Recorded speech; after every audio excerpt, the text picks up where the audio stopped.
Assalamualaikum warahmatullahi wabarakatuh. Perkenalkan, saya Mutia Ainun Muntaj dari Fakultas Ekonomi Manajemen 3A. Di sini saya akan mereview materi yang telah diberikan pada minggu ketiga ini tentang selayang pandang hukum ekonomi dalam politik. Sekarang kita akan menjelaskan tentang tujuan hukum. Seperti pada video minggu lalu yang telah saya sampaikan, tujuan hukum ialah untuk mencapai keadilan, kepuasan, dan kemakmuran untuk manusia dalam bermasyarakat dan bernegara.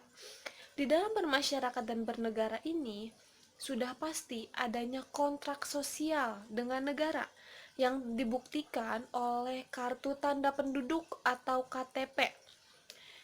Di dalam negara ini ada keterwakilan-keterwakilan untuk menjalankan politik. Keterwakilan-keterwakilan tersebut antara lain ada DPR, DPD, dan MPR. Sebagai dasar hukum, ini ada pengaturannya, yaitu pada pasal 1 ayat 3 yang berbunyi Indonesia adalah negara hukum. Dalam keterwakilan-keterwakilan tadi yang sudah saya sebutkan, untuk menjalankan politik ini ada beberapa tingkat. Ada tingkat pusat maupun tingkat daerah. Yang pertama, tingkat pusat. Di tingkat pusat ini ada DPR RI, DPD RI, dan MPR RI. Sedangkan di tingkat daerah ini atau provinsi ada DPR provinsi atau daerah, juga ada DPD kota. Ini wakil-wakil yang membuat segala keputusan di dalam negara, termasuk keputusan dalam bidang ekonomi. Pengertian politik adalah seni dan ilmu untuk meraih kekuasaan secara konstitusional maupun non-konstitusional. Adapun politik dilihat dari sudut pandang yang berbeda, antara lain adalah politik adalah usaha yang ditempuh warga negara untuk mewujudkan kebaikan bersama. Yang kedua, politik adalah segala sesuatu tentang proses perumusan dan pelaksanaan kebijakan publik. Pembagian kekuasaan di Indonesia ini ada 3. Yang pertama, eksekutif, legislatif, dan yudikatif.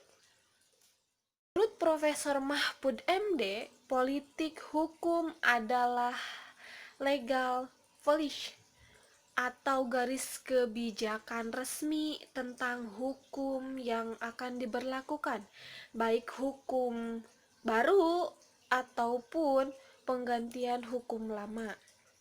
Dalam rangka tentunya untuk mencapai tujuan negara. Tujuan negara yang paling sering disampaikan ialah kesejahteraan.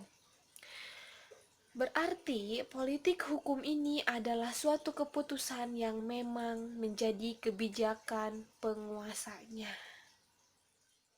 Ini ketika berbisnis sangat penting adanya bisnis sehat dalam politik hukum dengan etika yang baik tentunya.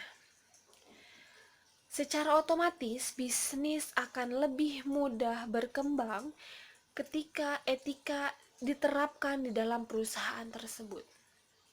Etika yang diterapkan di dalam perusahaan itu akan membentuk norma, nilai, dan juga perilaku. Oleh karena itu, etika tersebut dijadikan pedoman atau standarisasi bagi perusahaan lain atau semua perusahaan di Indonesia.